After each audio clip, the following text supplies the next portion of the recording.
신종 코로나 바이러스 감염증에 대한 우리 국민들의 불안감이 걷잡을 수 없이 커지고 있습니다. 중국 내 확진자만 15,000여 명, 사망자는 304명에 이르고 있는 가운데 지난 주말 사이 국내 확진 환자도 4명이 추가로 발견되어 15명으로 늘어났습니다. 특히 10번, 11번, 14번 확진 환자에게서 3차 감염 사례가 확인되면서 4차 감염에 대한 우려가 확산되고 있습니다. 우리 국민들은 살기 위해 몇 배의 웃돈을 주고 마스크를 구입하고 있는 실정입니다.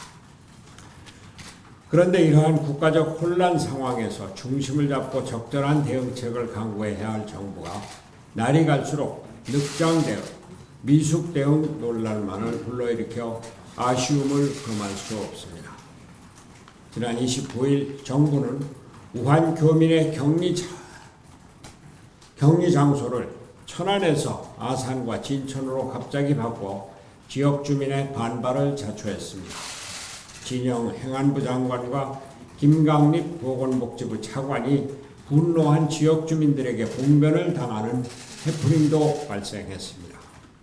또 어제 정세균 총리 주재하에 열린 신종 코로나 대응 관계장관회의에서는 발원지인 후베이성을 방문하거나 체류한 모든 외국인에 대한 입국 금지 등의 대책이 발표되었습니다.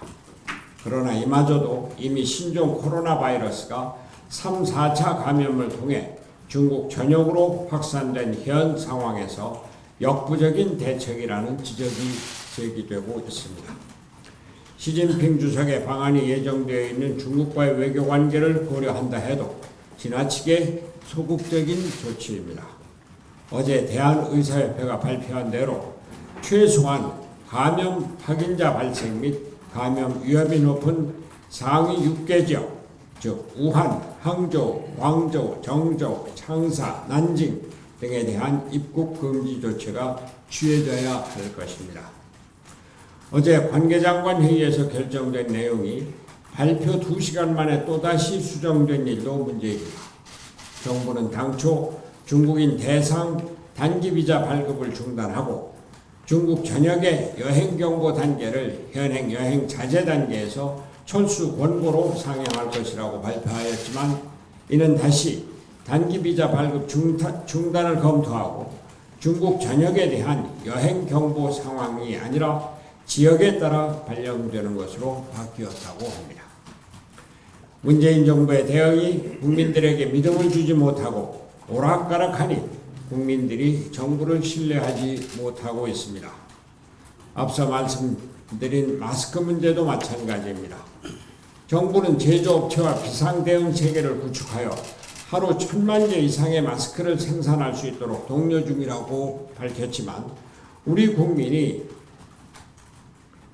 마스크를 구하기가 하늘의 별 따기인 상황이 벌써 일주일이 넘게 계속되고 있습니다. 중국의 보따리 상인 다이붕들이 국내에서 생산되는 마스크를 공장대기로 매입하고 있는 현 상황부터 우선적으로 해결해야 할 것입니다. 외교관계, 특히 대중국 외교는 아주 중요합니다. 중국은 우리나라에게 가장 크고 중요한 경제 파트너입니다. 또 남북관계에 있어서도 중국의 역할은 아주 중요합니다. 이럴 때 자칫 신종 코로나 바이러스로 한중 외교관계가 어려워지고 자칫 혐한 분위기가 중국에서 조성되면 안 됩니다. 또 우리 국민들도 중국 사람들을 기피하고 무작정 거부하는 사태가 일어나서도 안 될 것입니다.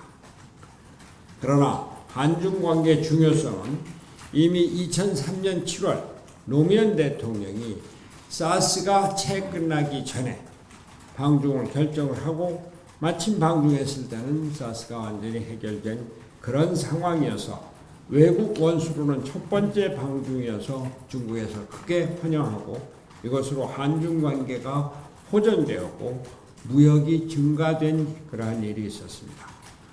이러한 모든 상황을 보면서 정부는 세심한 주의를 기울여서 타협과 대화로 어려움을 헤쳐나가기 바랍니다.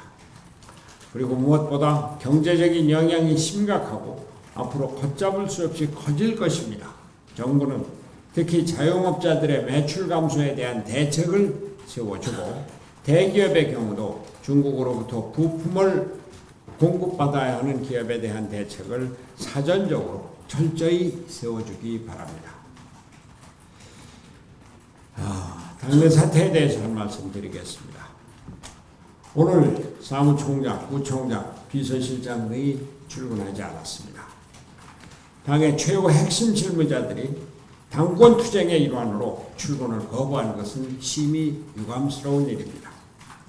총선 준비에 여념이 없어야 할 지금 정무직 당직자의 근무태만은 묵과할 수 없는 일입니다.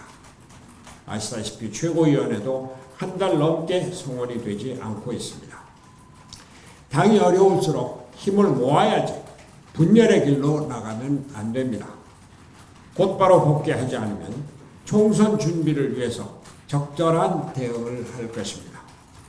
당 소속 국회의원 여러분께서도 당의 단합을 통해 총선 승리의 길로 나가도록 협조해 주기 바랍니다.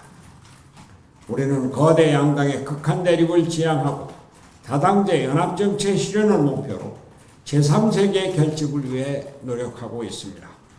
저는 청년 세력, 미래 세대와의 통합을 위해 전력을 기울일 것이며 같은 뿌리를 갖고 있는 다른 정당과의 통합을 위한 대화에도 적극 나설 것입니다. 이상입니다.